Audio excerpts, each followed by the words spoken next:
And ladies and gentlemen, if you are not already following Khasino on Twitch TV, what are you doing with your life, mate? He's got some proper right Strike Force content.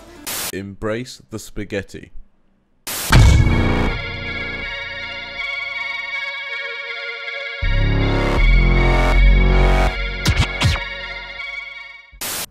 What's up, guys? Today we get to take our first look at Ant-Man and the Wasp. Right off the bat, I want to say that FoxNext did a terrific job on these characters. Their character models and animations are absolutely stunning. But I won't tease you, let's dive right into the kits. Starting with Ant-Man. First, let's check his tags.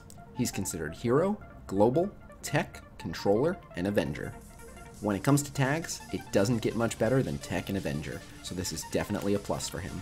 Also note that he is a controller, which means that his value is based on his ability to manipulate a fight. We'll be looking at the characters with max stats, which is 7-star, level 60, and gear tier 11. Maxed out, Ant-Man has 47,224 health, which is pretty squishy. His base damage is 4,541, which is also pretty weak. His base armor is 2,478, which is low-ish, and his focus is 1,403, which again is low-ish. He's got the standard 1150 resistance, and the only other stat of note, he has 100 speed, which is pretty average. He's exactly the same speed as Jessica Jones and Night Nurse. Again, his other stats are pretty standard. Ant-Man's not exactly packing when it comes to his base stats, but fortunately, he's all about his utility, so let's get into his abilities. His basic attack is Scrappy Fighter. Attack primary target for 240% damage and copy a positive effect from the target to self, and clear the copied effect. If Wasp is an ally, she also gains the copied effect. This basic attack doesn't do much damage, but being able to selectively steal a buff from an opponent is pretty handy. There will definitely be instances where this ability is a game changer, and the ability to share that buff with Wasp as well is awesome synergy. His special ability is Gum Up the Works.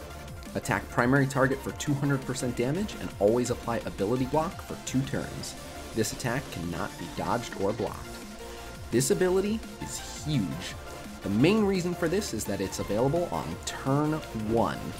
Ant-Man is the first character in the game to be able to ability block for 2 turns. Due to his speed, this makes him an excellent counter to characters like Captain America and Kingpin. Captain America will take a turn before him, but since the AI usually opens with shield throw, this means Ant-Man will get in and prevent that team-wide defense up until turn 4. Originally, I thought Ant-Man would also hard counter Hand Sentry, but it turns out Hand Sentry is actually 103 speed. However, if you run Ant-Man with Cable, that will afford him the speed needed to shut down Hand Sentry before his first turn. His ultimate ability is Stomp. Attack all targets for 130% damage and apply slow to all targets. If Wasp is an ally, deal an additional 30% damage to all targets. Again, this ability is light on damage, however, again, the big thing here is that this ability is ready on turn 1. Not only that, but it hits all targets, which makes this ability extra impactful in campaign and raid, where you're more likely to face up to 10 enemies. Oh, and this ability has my new favorite finisher animation, period.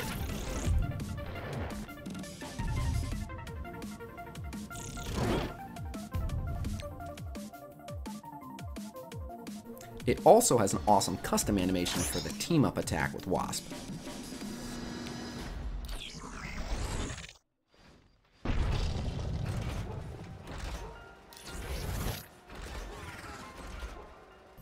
And finally, his passive ability is Escape Plan.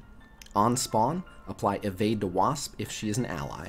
On turn, 15% chance to gain Evade and 10% chance to gain Assist next.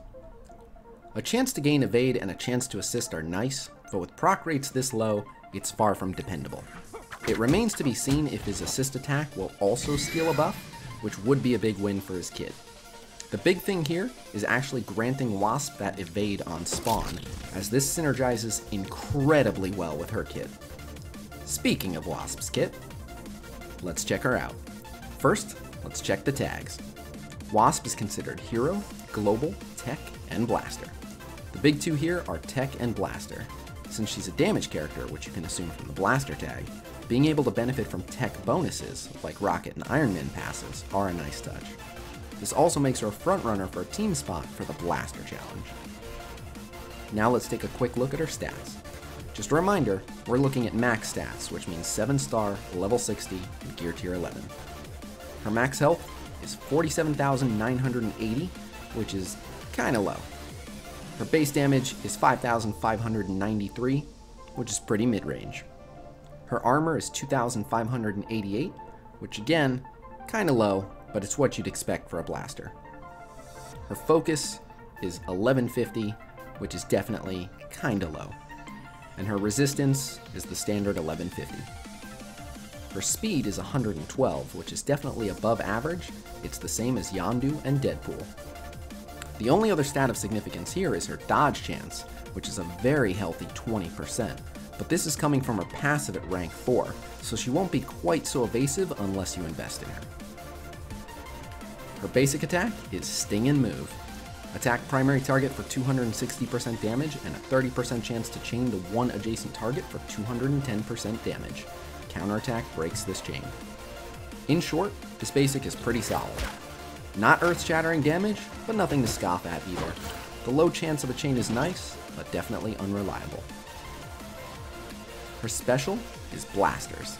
Attack primary target for 220% damage, and bonus attack 1 to 2 times for 170% damage.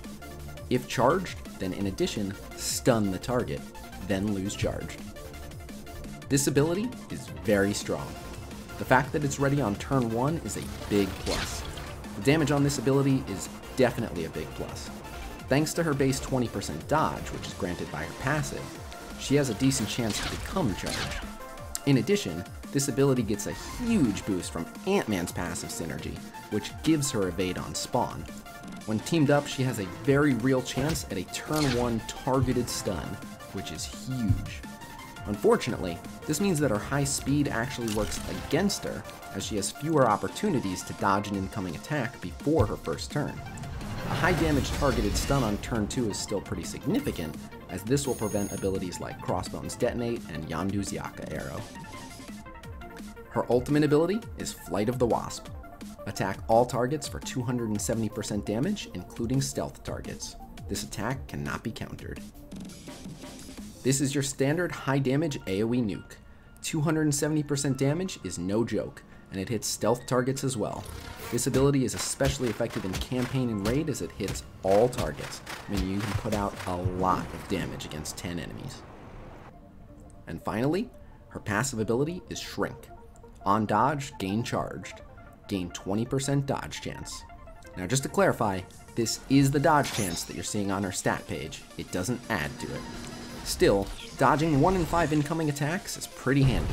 It's unreliable, but a clutch dodge on an enemy ultimate can swing a match big time, especially since it charges, which could allow her to retaliate with a stun. It's too early to say exactly where these characters will rank on my tier list, but I will go ahead and put my early predictions in the video description below. If you'd like to hear the reasoning behind these early predictions, I'll be talking about it throughout the week on my Twitch channel, where I stream Marvel Strike Force every single day at 1 PM Pacific time. I also do roster reviews, power core giveaways, and all sorts of other fun stuff, so please stop by and check it out. Also, I wanted to take a minute to say thank you so much to you guys for making this video possible. Your incredible support is the reason that I'm getting a chance to live this dream, so I want to give back the only way I know how. A sweet giveaway. As my way of saying thanks, someone in the comments is winning a Logitech G933 Artemis Spectrum Snow Wireless 7.1 gaming headset. All you have to do to enter is leave a comment with which character you're more excited for and why. I'll be choosing the winner at random on stream on Friday the 29th. Thanks again for literally helping make my dream come true. Otherwise, that's all for now. Peace!